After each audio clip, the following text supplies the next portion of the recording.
Baik, dari penjelasan seorang tokoh Hindu yang bernama Swami Vivekananda dengan judul bukunya The Essence of Hinduism, di sana saya mendapatkan penjelasan bahwa kata Hindu itu sebenarnya tidak punya arti, tapi itu berasal dari kata Indus, nama sebuah sungai di India. Dan ketika bangsa Mogul datang ke India, menjajah India, mereka menyebut penduduk yang bermukim di sepanjang sungai Indus itu dengan sebutan di Indus. Entah kenapa ceritanya, kemudian lama-lama kok menjadi nama agama. Nah, kemudian terjadi keinginan di antara tokoh-tokoh agama di India untuk mencari nama yang tepat terhadap agama Hindu itu. Katanya ada seminar besar. Di sana ada usulan Vedantis, artinya pemeluk pengetahuan.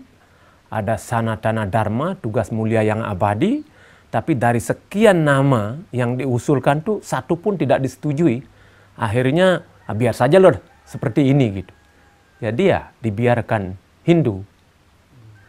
Nah ini juga berkaitan karena mungkin tidak terlalu relevan. Banyak sekali kata-kata juga yang salah ucap sehingga tidak punya arti. Contoh salah satu lagi Prambanan. Nah ketika saya bertemu Presiden Kebudayaan India yang sempat berkunjung ke Prambanan, beliau mengatakan orang-orang di sana itu tidak bisa mengucapkan. Maka namanya Prambanan, tidak punya arti. Tapi yang sebenarnya itu adalah Brahma Anand, api perdamaian. Jadi misi pendirian pura itu menyebarkan api perdamaian. Seperti itu.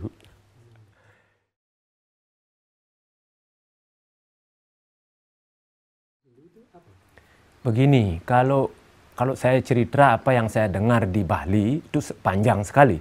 Itu disebutkan ada 3 pilar agama Hindu. Yang pertama itu Tattva. Tattva itu artinya filosofi. Itu terdiri dari Pancasrada. Panca artinya 5, Srada artinya kepercayaan. Yang pertama percaya kepada Tuhan yang Maha Esa. Percaya kepada Atman. Atman itu roh yang bersemayam di dalam diri kita. Kemudian percaya dengan hukum karma. Yang keempat percaya dengan reinkarnasi. Yang kelima percaya dengan moksa, total freedom. Nah kemudian yang kedua itu etika, susila. Itu trikaya parisuddha. Jadi antara pikiran, ucapan, dan perilaku itu harus sejalan. Nah kalau saya ingat cerita tentang Gandhi dulu, ketika beliau memberikan pidato di Inggris, itu sehari sebelum memberikan pidato, beliau ngobrol aja sampai malam, sehingga sekretarisnya tuh sangat khawatir bahwa Gandhi kok belum menulis pidatonya untuk besok. Ini sedangkan yang mendengar ini orang-orang istana dan pejabat. Jadi Gandhi didekati oleh sekretarisnya. Gandhiji, saya harap Anda berhenti ngobrol dulu lah. Besok Anda akan berpidato di depan orang-orang penting. Sebaiknya Anda mempersiapkan pidato Anda. Dengan senyum Gandhi mengatakan, saya pikir tidak harus menyiapkan pidato. Karena apa yang akan saya katakan adalah apa yang sudah saya lakukan. Yang membuat dunia ini kacau adalah pikiran orang A diucapkan B, dilakukan C. Jadi tidak sejalan. Nah ini yang dinamakan trikaya parisuddha. Sedangkan yang ketiga secara Bali itu yang disebut yadnya. Itu ritual, Pak. Itu ada beberapa ritual itu. Ada ritual terhadap Tuhan dan para dewa, ada ritual terhadap bahkan roh jahat pun diberikan ritual. Karena secara Hindu begini, Pak. Baik buruk sebenarnya itu satu. Tetapi tampilannya beda. Kayak koin. Satu tetapi mempunyai 2 sisi. Nah, ada istilah we learn more from suffering. Kita belajar lebih banyak dari penderitaan. Jadi penderitaan pun kita hormati. Yang jelek-jelek pun kita hormati. Karena kita belajar dari yang jelek. Kalau tanpa tahu yang jelek, kita tidak tahu yang baik. Makanya di Bali itu kita juga menaruh sesajen di bawah. Itu untuk roh jahat.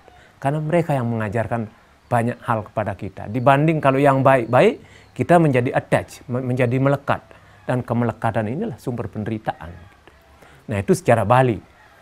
Sedangkan secara Hindu kalau saya coba lebih dalam, itu paling prinsip filosofi Hindu itulah Tattwam Asi. Tat artinya itu, tuam asi ini kalau terjemahan harfiahnya itu saya adalah Anda adalah saya. Nah, kalau saya coba secara spiritual menginterpretasikan, roh yang ada di dalam diri saya itu sama dengan roh di semua ciptaan yang maha kuasa. Oleh sebab itu, maka tugas kita yang paling mulia adalah tidak melakukan kekerasan. Ahimsa paramo dharma. Itu. Nah, kekerasan dalam hal ini bukan sebatas kekerasan fisik. Tetapi berpikir tidak baik terhadap orang lain pun itu sudah kekerasan, apalagi fisik. Nah, itu intinya. Nah, ini sekarang implementasinya kan banyak lagi kalau diceritakan ini. Ini baru nyambung dia ke Bali. Nah, ini kalau saya boleh ceritakan sedikit, di Bali itu cara orang sembahyang itu kan membawa sesajen. Yang isinya itu disebutkan di dalam kitab Patram, Puspam, Palam, Toyam, Dupam. Patram ini daun.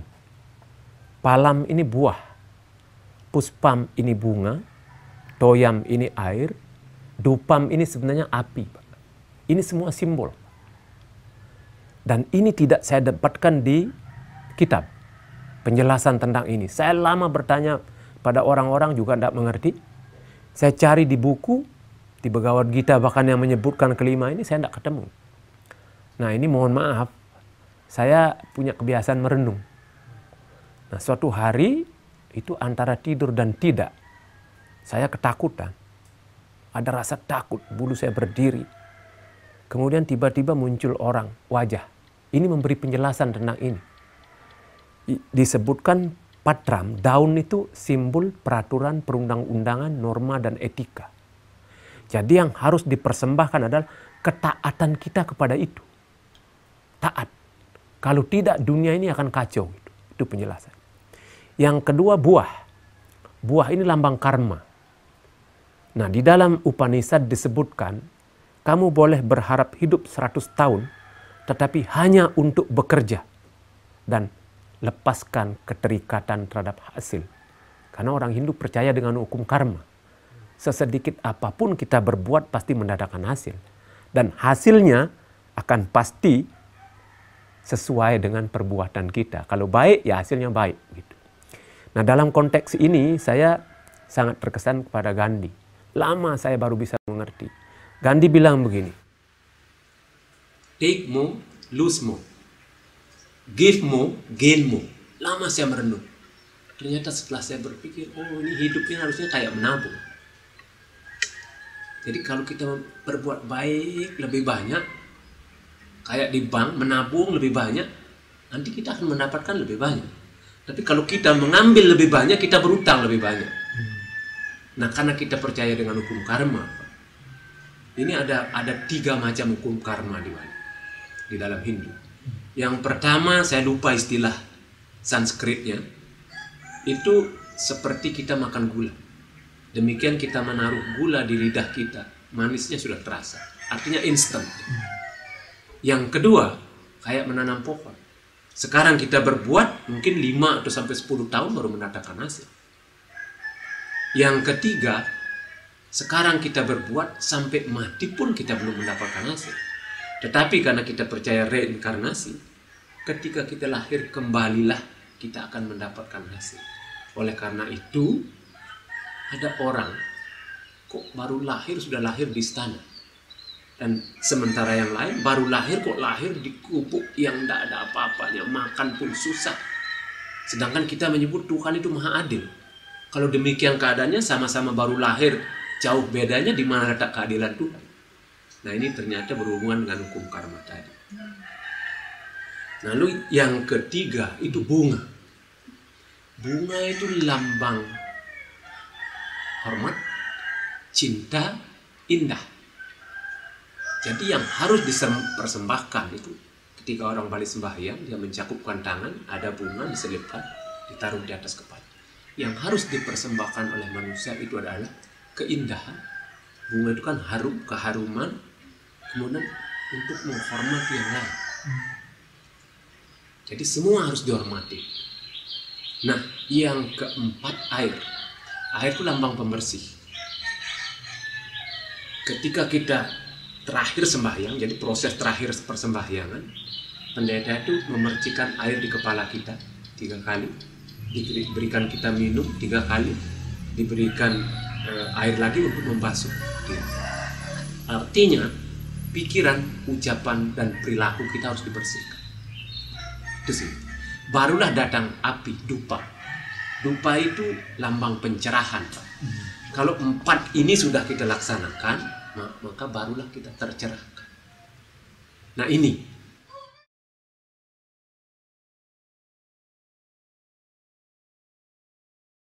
Nah, kalau saya mengacu kepada Gandhi, Gandhi mengatakan begini, prayer changes things. Doa dapat merubah segalanya. But who can pray? Tapi siapa yang bisa berdoa? Jawabannya, only he who is prepared to suffer can pray. Hanya mereka yang bersedia menderitalah bisa sembahyang. Nah ini yang diberi contoh Jesus. Tuhan Yesus mengorbankan dirinya untuk kepentingan orang lain. Ini sembahyang sejati. Itu makanya Gandhi sangat senang dengan khotbah di bukit itu sama. Ritual biasanya, karena seperti tadi, karena agama Hindu di Bali itu kan dipengaruhi oleh Buddha juga, budaya Cina juga, kepercayaan lokal. Tetapi match. Contohnya begini, ahimsa paramo dharma. Jadi tidak boleh melakukan kekerasan terhadap ciptaan yang maha kuasa. Termasuk benda-benda ini, kadang-kadang kita kan merasa, wah benda ini tidak ada artinya buat kita, tidak ada gunanya. Tetapi kalau di Bali itu, mungkin Bapak pernah melihat ada pohon besar, lalu dikasih kain, dikasih sesajen. Nah, kalau ditanya orang Bali kenapa itu, barangkali tidak pas jawaban. Tapi dasarnya ini, hormat kita kepada ciptaan yang maha kuasa. Roh pohon itu sama dengan roh kita. Oleh karena itu harus kita hargai. Tidak boleh kita perlakukan sembarangan ciptaan yang maha kuasa ini. Nah, kalau kita bandingkan dengan paham konsumerisme sekarang, demikian kita melihat pohon besar, apalagi kayunya jati, kita sudah mulai diameternya berapa, tingginya berapa, kalau dikubikkan berapa kubik, konversi jadi dolar berapa dolar, keputusannya ditebak. Nah ini, di desa ini implementasinya jelas sekali. Di sini, di desa Tenganan ini tidak boleh menebang kayu yang masih hidup, sekalipun kayu itu tumbuh di tanah Bapak sendiri. Tidak boleh. Nah itu salah satu implementasi. Bahkan kalau di Bali ada sembahyang terhadap binatang juga, upacara terhadap binatang, lalu kita menyembahyangi laut, itu semua itu artinya kita harus menghormati itu. Tidak boleh berperilaku sembarangan.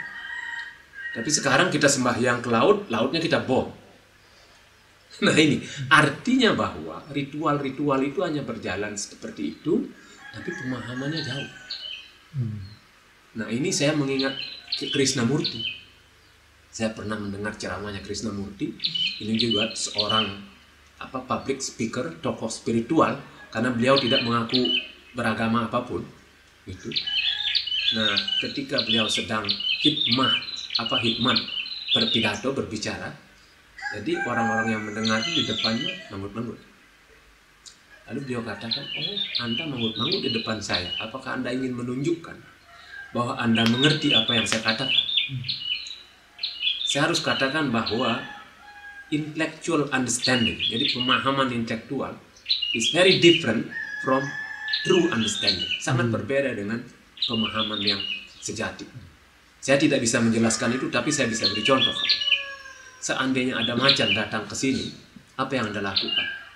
Semua menjawab lari. That is true understanding. Berarti harus berbuat. Jadi pemahaman itu tidak cukup di kepala, tetapi harus sampai ke hati. Sehingga ini harus dilakukan. Nah itu.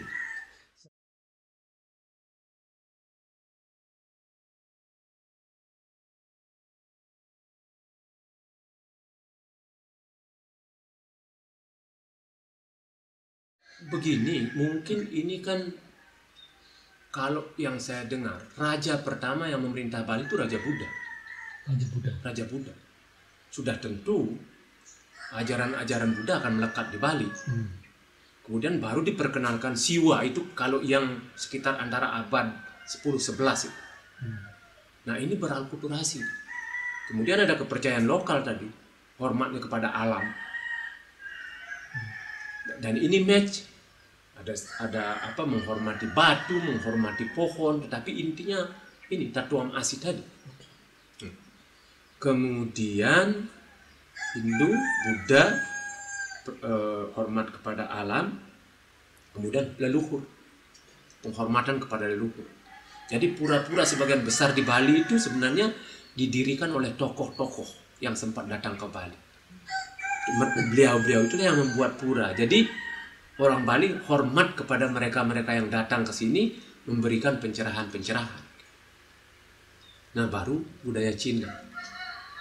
Seperti tadi, uang kepeng Cina itu masih sampai sekarang ada dalam sesajen orang Hindu. Waduh, saya tidak ingat betul, tetapi dalam sejarah ada tercatat bahwa seorang Raja Bali pernah mengambil putri Cina. Jadi ini yang membawa budaya Cina ke Bali. Nah, bahkan di dalam satu pura, Pak, akibatnya. Ada pura di mana ada tempat persembahyaan khusus orang Cina. Bahkan di Singaraja itu untuk semua agama ada. Di satu pelataran pura. Nah, ini barangkali kembali kepada apa namanya, intisari ajaran Hindu itu disebutkan begini dalam Bhagavad Gita. Dengan cara apapun kau menyembah aku terima. Jalan manapun yang kau tempuh menuju aku, kau akan sampai. Artinya semua jalan itu sah-sah saja. Sekarang tergantung apakah itu sesuai dengan pribadi Anda, kepercayaan Anda, kan itu. Nah, oleh karena itulah barangkali Gandhi lalu mengucapkan sumpah sarwa dharma sama anak tuanya. Semua agama harus dihormati sama seperti menghormati agama sendiri. Oh begini, kalau sumpah Gandhi itu disebut ada 11. Eka Dasa Urata. Urata itu artinya sumpah. Eka 1, Dasa itu 11. Jadi 1 tambah Dasa itu 10. 1 tambah 10, 11. Yang pertama ahimsa, moh kekerasan. Jadi tidak boleh melakukan kekerasan. Itulah kata Gandhi tadi. Kekerasan itu bukan sebatas kekerasan fisik, tetapi berpikir tidak baik terhadap orang lain itu sudah termasuk kekerasan. Satya itu kebenaran. Truth. Ya. Kalau Gandhi bahkan menyebut truth is God. God is truth. Itu jelas Gandhi mengatakan. Yang ketiga, asteya, non-stealing, tidak boleh mengambil milik orang lain tanpa izin. Nah, ini yang banyak terjadi. Kita tahu di TV ini hampir tiap hari ada tayangan korupsi. Itu. Brahmacharya, hidup bersih lahir batin. Artinya kalau lahir kan ya kita mandi dan lain sebagainya, berpakaian yang bersih. Batin kita tidak boleh mengucapkan yang kotor, tidak boleh berpikir yang kotor. Itu yang dimaksud Brahmacharya. Lalu asanggraha itu non-attachment. Kita tidak boleh melekat kepada objek. Di dalam Bhagavad Gita jelas-jelas disebutkan juga. Karena attachment terhadap objek indria itu sumber daripada penderitaan manusia. Bahkan manusia itu menjadi tanpa arah nanti. Dia kehilangan arah hidup. Tujuan hidupnya akan hilang.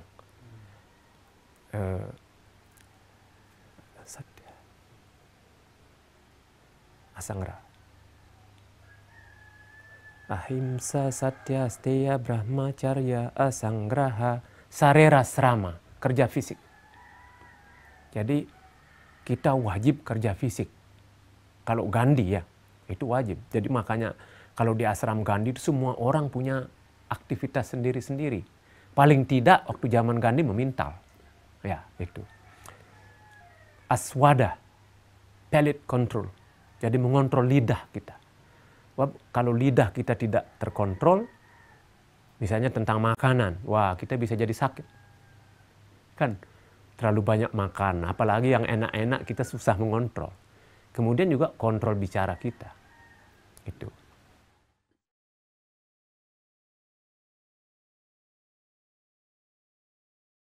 Iya betul, betul. Itu kan apa namanya?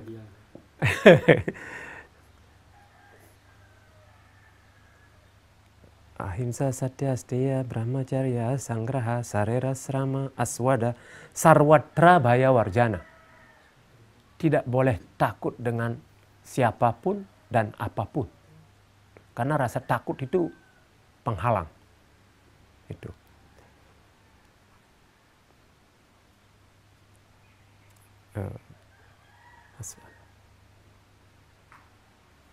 Sarwa Dharma sama Anatwa. Itu hormat kepada semua agama. Sekedar toleransi itu tidak cukup. Yang berikutnya,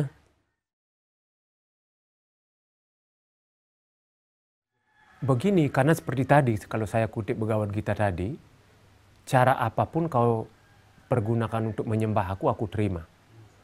Jalan manapun yang kau tempuh, kau akan sampai kepadaku. Artinya itu sama. Cuman kalau mau jalan singkat, kita tidak tahu mana yang paling singkat, kan gitu. Nah itu. Jadi cara itu semua harus kita hormati. Karena pada intinya kita kan menghormati Tuhan. Itu. Dan juga kalau menurut saya, inti ajaran agama itu adalah membimbing manusia supaya bermoral, beradab. Itu intinya. Nah, lalu kalau sampai ada agama yang mengajarkan selain itu kan patut dipertanyakan. Gitu.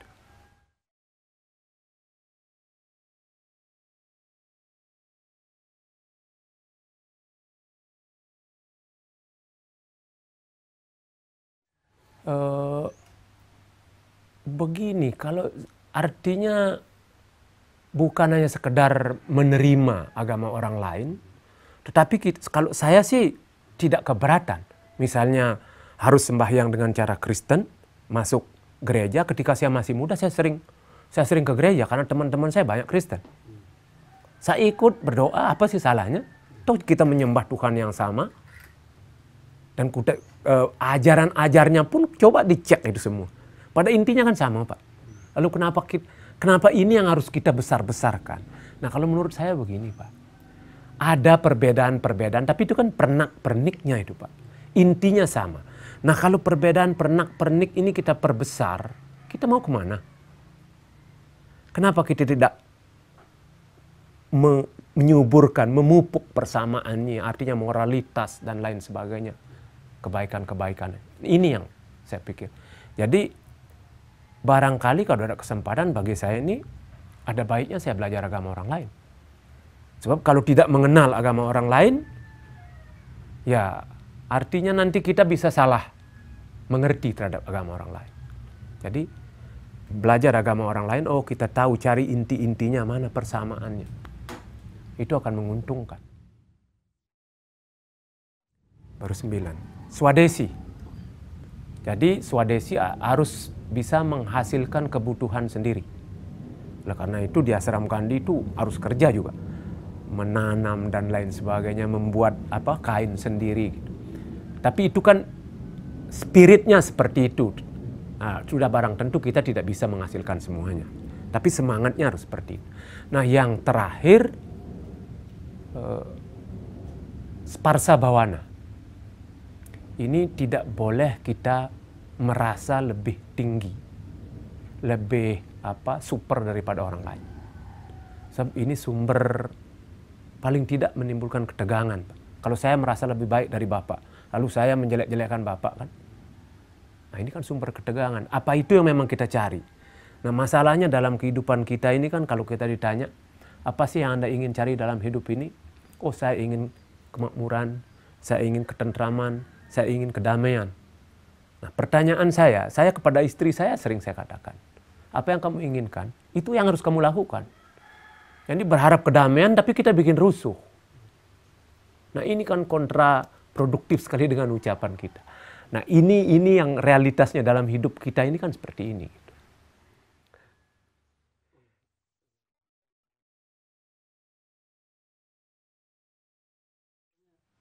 Saya kurang, Pak. Kurang. Tapi saya pikir intinya sama, Pak. Cuman ritual-ritualnya beda itu, Pak. Itu. Ya, budaya. Justru begini, Pak.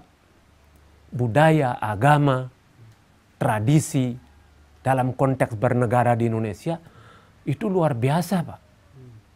Kan menambah keindahan, keberagaman.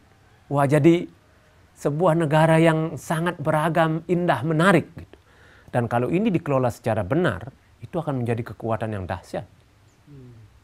Itu saya terinspirasi dari tiba-tiba Gus Dur ketika datang ke Candi Das itu mengatakan, baru bangun pagi, beliau mengatakan begini, saya ingat persis.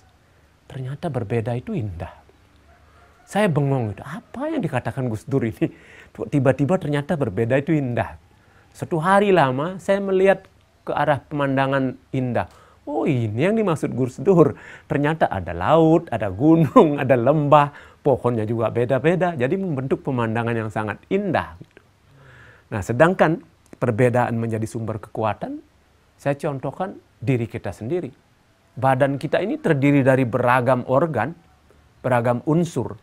Tapi kalau ini menyatu dalam keseimbangan dan diberikan porsi untuk berperan sesuai kodrat masing-masing, menjadi sangat kuat, Pak. Nah, saya kira paham seperti ini harus ditanamkan kepada generasi muda. Kita berbeda-beda dalam konteks bernegara, tetapi justru ini menambah keindahan negara Indonesia, dan kalau ini dikelola dengan baik, kita akan menjadi sangat kuat.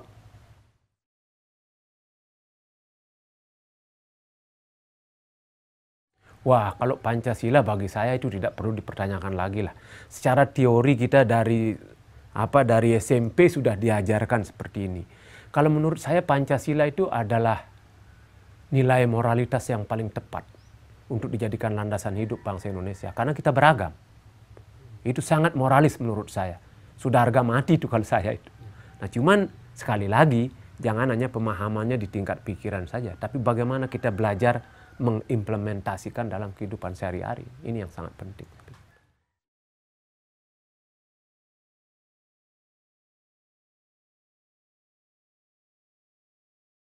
Wah, ini lagi Bapak mengingatkan saya pada Gandhi ini lagi.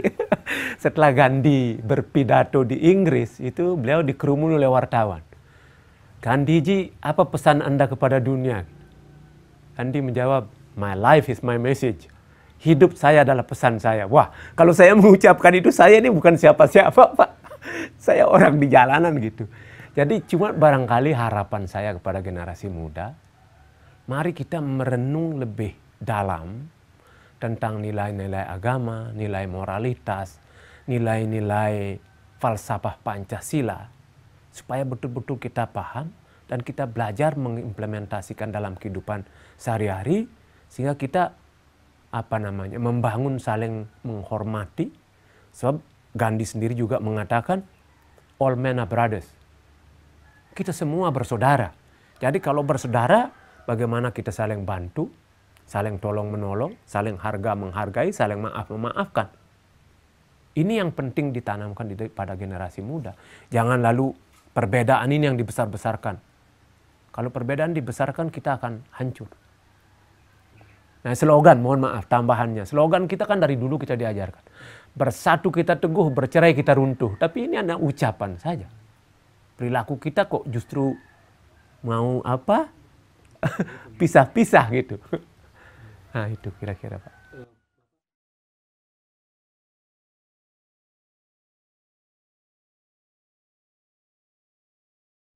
Oh iya, betul, Pak. Artinya beragama sejati, paham ajarannya, diimplementasikan.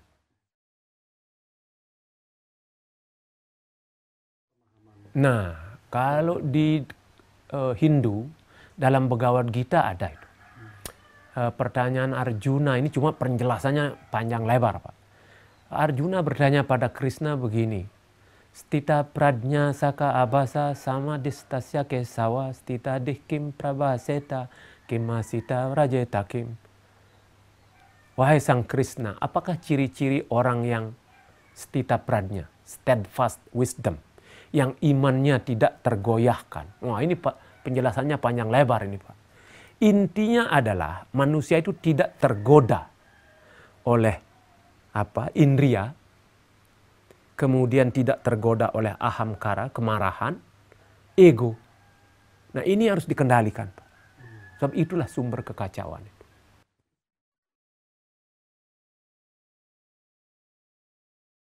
Indra panca indra itu senses.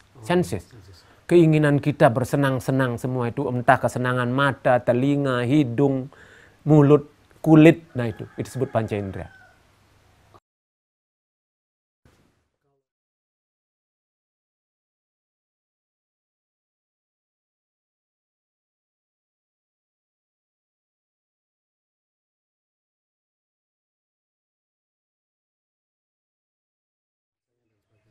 Itu kewajiban, Pak. Makanya ada ajaran Astabrata, kepemimpinan.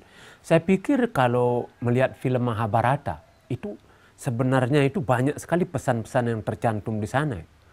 Sebagai warga negara, apa kewajiban Anda? Sudah barang tentu ya memperkuat persatuan, ikut membangun negara, baik itu moralitas maupun ekonomi dan lain sebagainya. Itu kewajiban sebagai warga negara, saya pikir.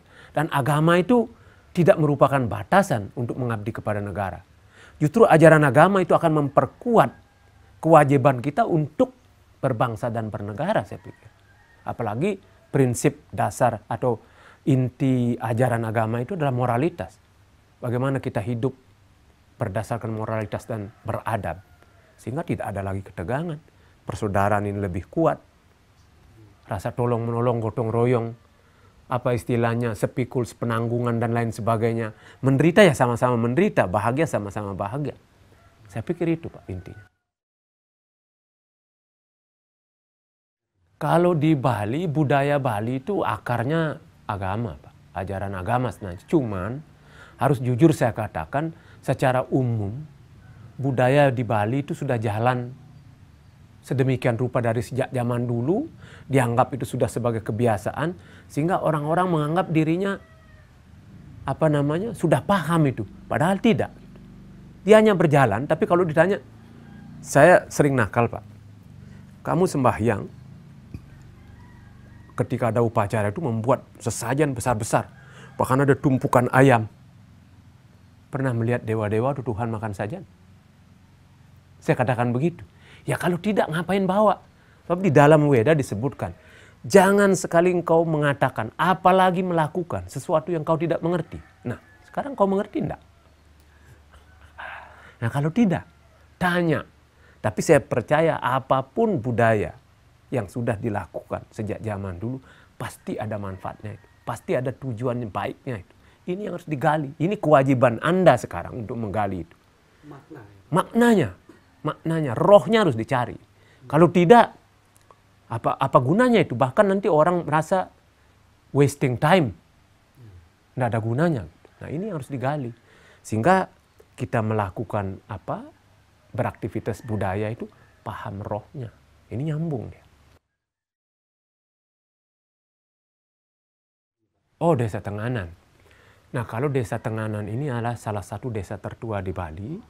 Cuma sejarahnya tidak diketahui, Pak, secara pasti. Saya tidak berani menyebut sejarah karena di tahun 1840 seluruh desa ini terbakar. Sehingga dokumen-dokumen atau peninggalan-peninggalan penting itu habis. Nah, diperkirakan desa ini telah ada itu sejak antara abad 10-11. Itu. Nah, kemudian di tahun 78 ada penelitian antropolog Swiss dengan mengambil darah. Nah, darah ini dikirim ke Amerika, ke Jerman, ke Swiss, dan ke Australia. Dan hasil laboratorium itu sama. Tidak semua orang, beberapa orang di sini mempunyai gen Kalkuta. Jadi asal kami dari India. Nah itulah tadi salah satu bukti lagi yang lain itu tenunan double ikat. Karena itu dikerjakan di 3 negara.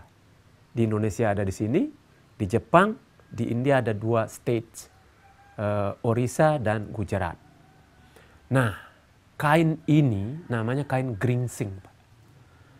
Asal katanya gering dan sing. Kalau sing bahasa Jawa kan lain. Sing di sini artinya tidak, gering itu sakit. Jadi tidak sakit, Pak.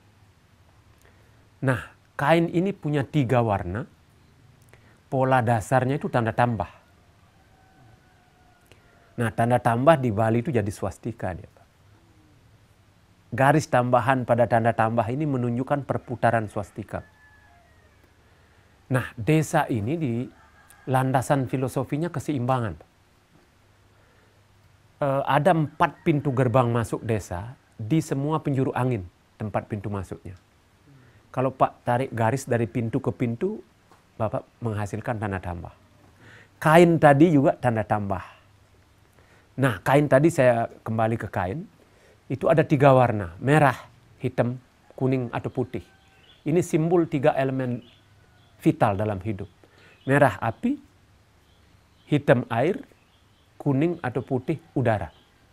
Jadi pesan di balik kain geringsing itu adalah jaga keseimbangan 3 elemen vital dalam hidup ini agar tidak ada sakit.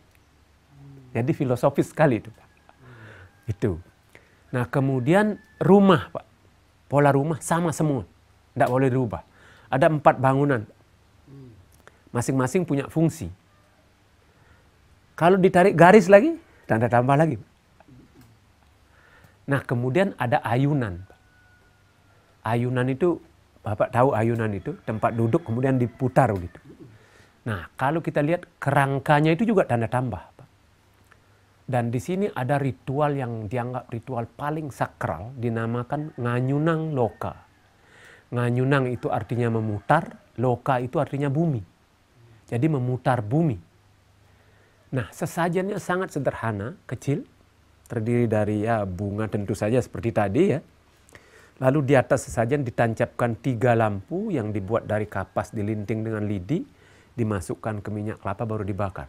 Nah, itu ditancapkan 3 lampu. Di bawah sesajen ada tanah, melambangkan bumi. Lalu sesajen ini ditaruh di salah satu tempat duduk ayunan, kemudian diputar. Itu orang Tenganan artinya sudah tahu bumi ini berputar sejak 1000 tahun lalu. Dari mana datangnya pengetahuan ini? Masuk TK pun mereka tidak tahu. Itu. Nah, pesan di balik ritual itu, jaga keseimbangan alam ini agar hidup ini jalan terus. Jadi konsep sustainable life ini sudah 1000 tahun yang lalu ada di sini. Kemudian yang harus saya banggakan di sini, hak antara laki dan perempuan sama persis. Ekonomi, politik, sosial, budaya sama. Oleh karena itu, anggota desa adat inti di Tenganan ini pasangan suami istri. Tidak boleh tidak berpasangan. Nah, ini salah satu implementasi dari salah satu nama Tuhan yang namanya Arda Nare Swari. Arda itu artinya setengah, Nare laki, Swari perempuan. Jadi Tuhan digambarkan sebagai orang yang punya 2 wajah, laki dan perempuan. Setengah laki, setengah perempuan. Gitu. Artinya sederajat. Demikian juga kain geringsing tadi, yang double ikat, benang yang ke depan dan yang ke samping, dua-duanya diwarna, sehingga kalau membentuk pola, harus mempertemukan warna yang sama. Ini juga menyimpulkan laki perempuan. Sama, sederajat. Pendidikan juga sama di sini. Sama. Jadi hak di sini sama. Oleh karena itu, bagi laki-laki mencuci, memasak, biasa. Saya biasa mencuci pakaian istri gitu. Biasa itu. Tidak ada rasa risih gitu. Karena ini hak dan kewajiban kita sama. Itu. Nah, itu kira-kira inti di Tenganan. Tapi ritualnya banyak beda-beda, Pak. Iya. Dan ini menjadi objek penelitian, Pak. Banyak sekali mahasiswa, bahkan sudah sarjana-sarjana meneliti desa ini. Tidak habis-habisnya.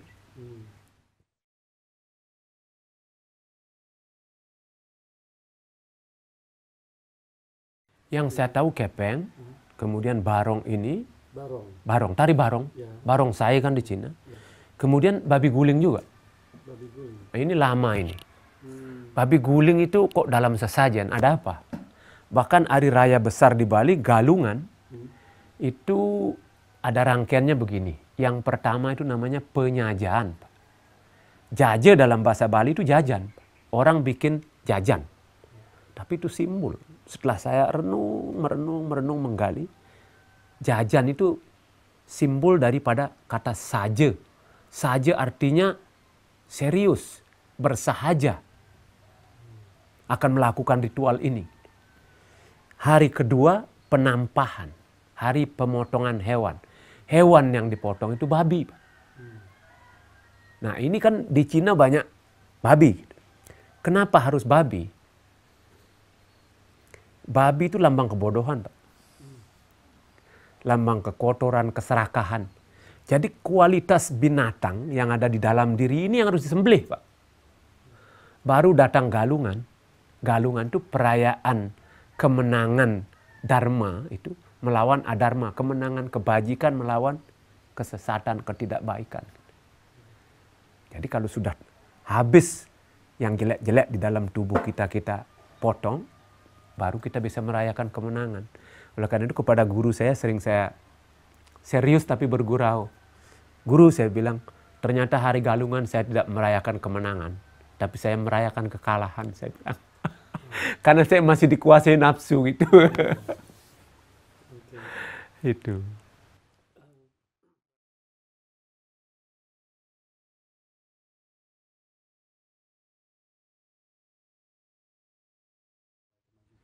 Nah kalau dari kami Hindu tidak ada masalah. Tidak ada masalah. Tetapi ada orang-orang yang punya paham fundamental ini, makanya saya takut berbicara agama, Pak. Takut. Sering sekali saya mengatakan